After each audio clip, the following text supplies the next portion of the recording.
Goemon series has always been known for its personality and charm, as well as a focus on its side-scrolling setup, but as with many games of the time, they would all eventually make the leap to 3D, and after the first couple of mystical ninja games on the N64, the PlayStation 2 would eventually receive one of its own. Sadly, it would never release in the West, but is now fully playable thanks to a leaked prototype version that found its way onto the internet. As with the other entries, it sees you taking up the role of Goemon, as you're once again tasked with saving Japan, but in a sharp turn from what had come before, it all but abandons the humour and quirky nature of the games that the series was well known for. Although that was a bit of a disappointment, the gameplay remains just as enjoyable and revolves around having to slowly improve Goemon over the course of the game by gaining currency to buy new gear and weapons as you level up and tailor him to your playstyle. For every level up, you'll gain 5 tokens that can be used to alter your stats, but what goes hand in hand with your attributes are the various weapons that you can acquire. From swords to kunai and your trusty old pipe, you get 4 spaces in which to assign any of these weapons and can then switch between them on the fly in the heat of battle. It plays a lot like the early 3D Zelda games, and although it's quite easy to become overwhelmed with the amount of enemies on screen at any given time, this is where your tiger companion Kotoro comes into play, which can be used to attack enemies and fight alongside you. Apart from simply fighting the range of standard enemies throughout the world, you'll also come into contact with various bosses that truly provide the biggest challenge throughout the game. For any Goemon fan, this one is essential, and with it being so accessible, it's easier than ever to give it a go.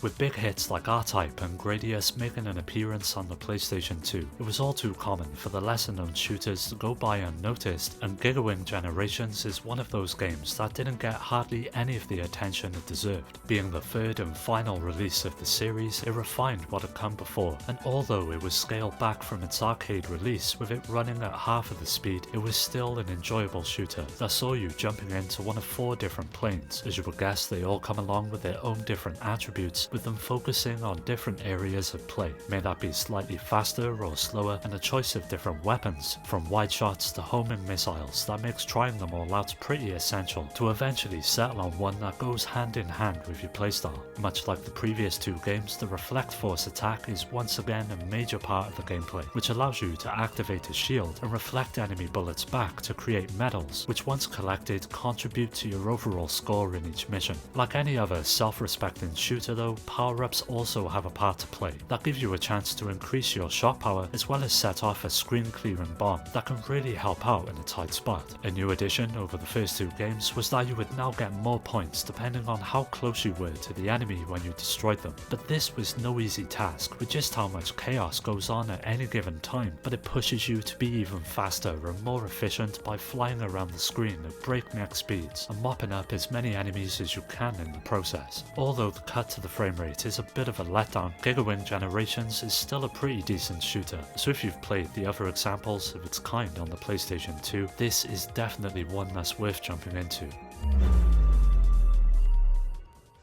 World Super Police was one of the many games that hit the PS2 as part of a budget range offered by the publisher Midas, which brought over games from Japan that otherwise wouldn't have found a home in the West. The premise sees the rise of high-speed traffic crime in Japan becoming a serious problem, and it's down to you as part of a newly formed squad to tackle the growing threat that it poses on the unsuspecting public. The game splits up its various missions that offer a range of different objectives, from having to simply outrun the criminals or to stop them dead in their tracks with a huge amount of different weapons that can be mounted onto the side of your vehicle. This is where World Super Police is at its best, and the level of customization is a great inclusion, with many more options becoming available the further you advance. From new weapons to entirely new cars, there's a lot to play around with, and the sense of freedom that you're given when it comes to deciding what to take with you is a really welcome addition. Once out on the road, the control of each car has got a distinct arcade flavour that makes it easy enough for anyone to pick up and play, with each of your changes altering it somewhat depending on what you've chosen. For example, if you've equipped a heavy weapon, this will translate to slower acceleration and harder turns, which ends up being a nice touch and adds a bit of difficulty to offset the sheer firepower of your weapons. Of course, its budget roots do begin to show, and that's no more apparent than with the game's visuals, which are rather basic to say the least, but it's nothing that takes away from the minute-to-minute action, which surprisingly feels quite intense as you blast through the Tokyo streets and hone into one of of your targets to deliver the decisive blow. For anyone looking for a game with a focus on fun and absolute carnage, World Super Police may be a bit rough around the edges, but it more than delivers on its premise.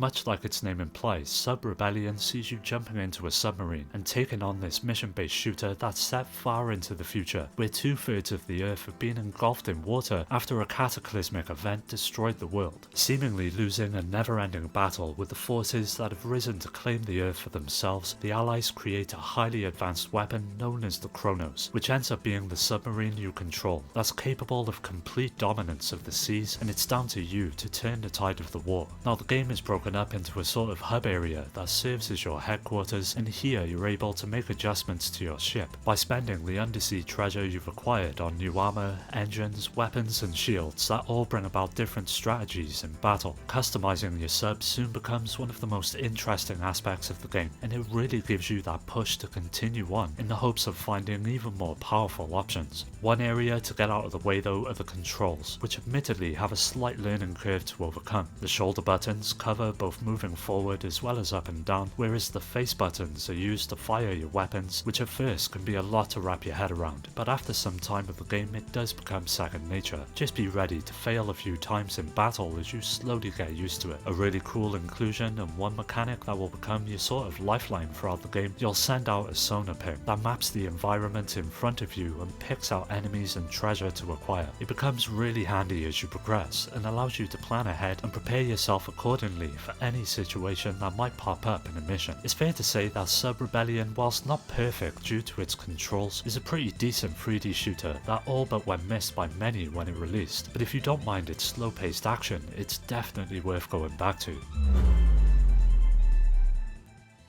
The PlayStation 2 was one of the best consoles to own when it came to 2D fighters, and was home to many incredible games like Marvel vs Capcom 2, but one that doesn't often get the recognition it deserves has to be Fist of the North Star. Originally released in the arcades, it takes many of the series' iconic characters and is based on the first half of the original manga, with the main draw being the arcade mode. With just over 10 fighters to choose from, they each get to share a string of basic attacks such as punches and kicks, but come along with their own specials that help each of them stand out. It plays a lot like Guilty Gear, and with it being developed by the same company, that's no surprise, and it sees you having a standard punch, kick, hard punch and hard kick, as well as something completely new known as the boost button. This mechanic allows you to shoot your character forward and becomes instrumental in building combos, but by far the game's best inclusion is the 7 stars system, and below each of the fighters' life gauge is another bar that's shaped like the Big Dipper. This allows you to perform what are known as fatal KOs, and work a lot like the instant kills from Guilty Gear. The main difference though is that they can be comboed into and give you the opportunity to finish fights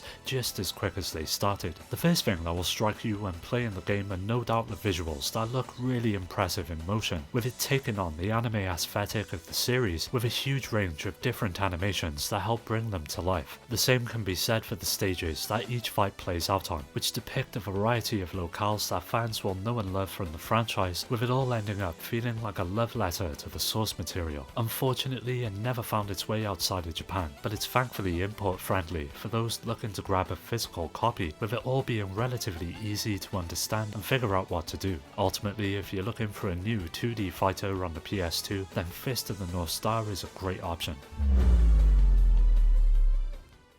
The Berwick saga was created by the same man behind the Fire Emblem series, Shozu Kaga, and launched exclusively for the PlayStation 2 in Japan, which has now been fully translated for Western audiences to enjoy. It all takes place on the continent of Lasberia, and is set nearly 1,000 years after the events of the previous game, and throws you into the middle of a war between two factions vying for power over the continent. The Berwick League, a sort of consortium of different kingdoms, has all but been dismantled by the Raised Empire, and you set out across the land to gather those still loyal in one last final attempt to push the Empire back. The narrative is easily one of the better aspects of Berwick Saga, and it effortlessly weaves a tale of political intrigue, romance and military drama that no other game of its kind on the PS2 can match. The gameplay as well more than lives up to the lofty expectations set by the story, and ends up being an absolute dream for any fans of SRPGs. As you can imagine, the game's structure is very similar to Fire Emblem, and you've got to complete a variety of missions with a range of different objectives. Each of the battles take place on a grid where you've got to manage a team of characters which all have specific roles to play, from swordsmen to archers and cavalry, and when two units engage with each other, the defender is only able to counterattack if they don't take any damage. This is all dependent on which type of weapon that the enemy is using, as its range is what determines the ability to strike back. It creates an interesting system that rewards being swift and aggressive, but it's all too easy to find yourself on the receiving end of a defeat if you don't think ahead. Overall, if you're a fan of SRPGs, with its campaign that can last upwards of 50 hours and plenty of side content along the way, it's one hell of a game that's more than worth playing for yourself.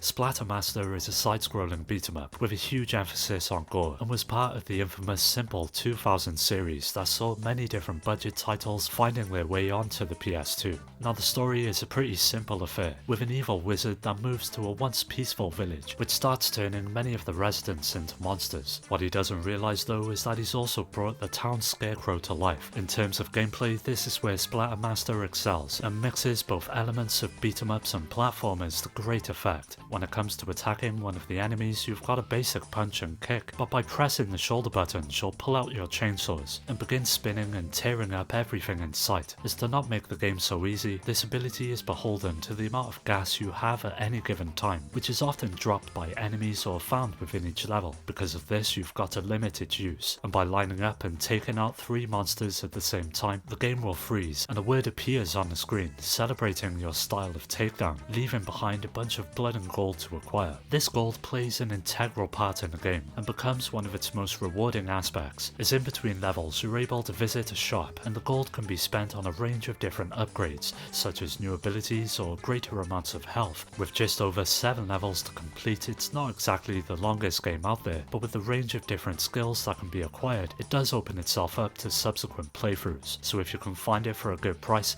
don't hesitate on picking it up.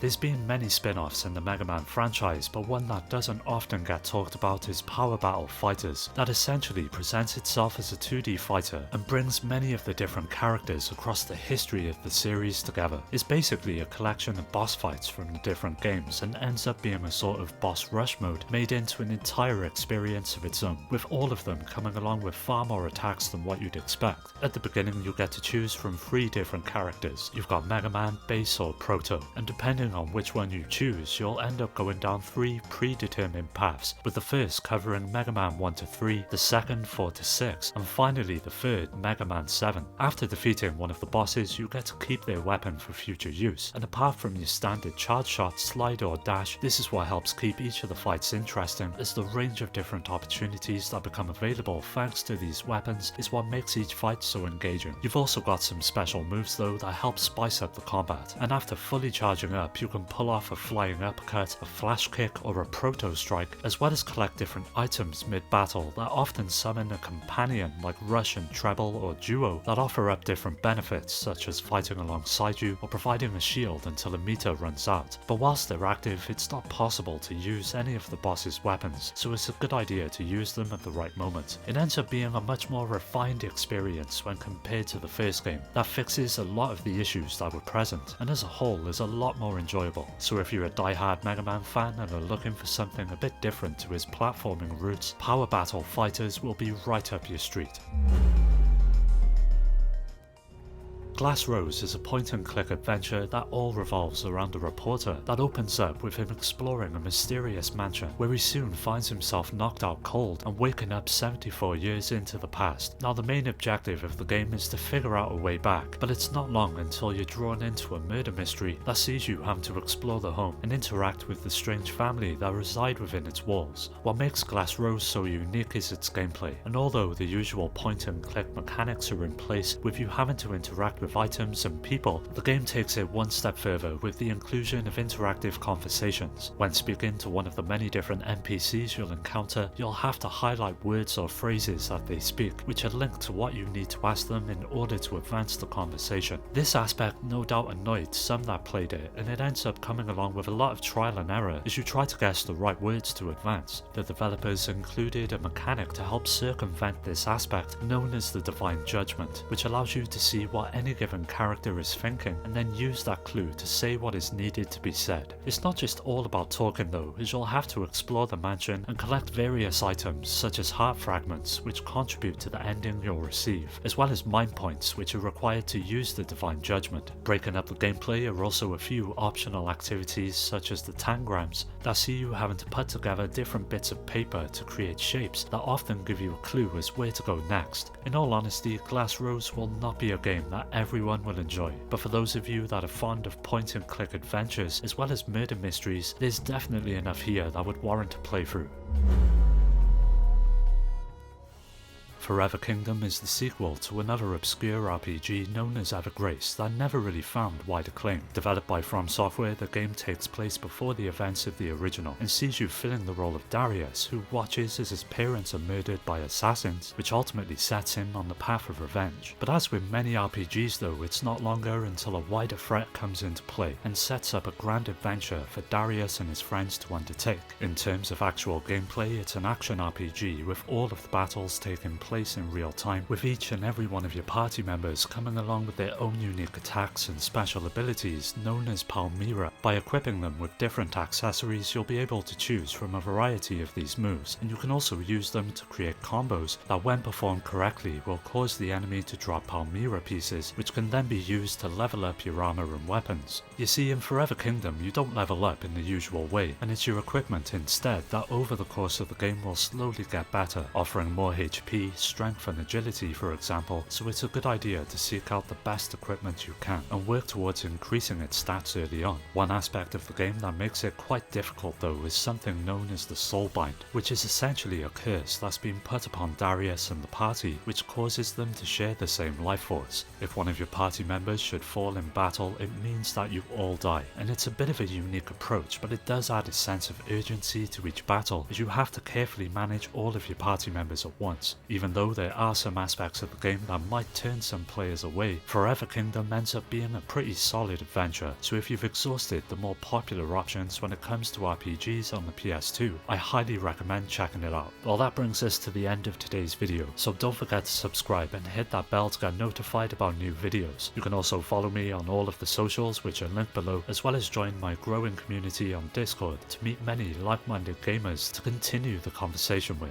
I'd like to give a special shout out to my Patreon supporters Rhino, Skill Jim, Shuden, Richard, Ophinium Mind, Amy, Daniel, Dio, Omar, Strider, Pierre, Carl, Awesome Jacket Dude, Maximus, Scott, Alfred, Terry, Ryan, Alex, GameCube Galaxy, Curse Salaryman, Fake and Paddy J for their continued support that helps make these videos possible. If you're interested in joining my Discord, supporting the channel through Patreon, or becoming a member here on YouTube, you'll find all of these links down below. As always, thanks for taking the time to watch the video. I'll catch you next time.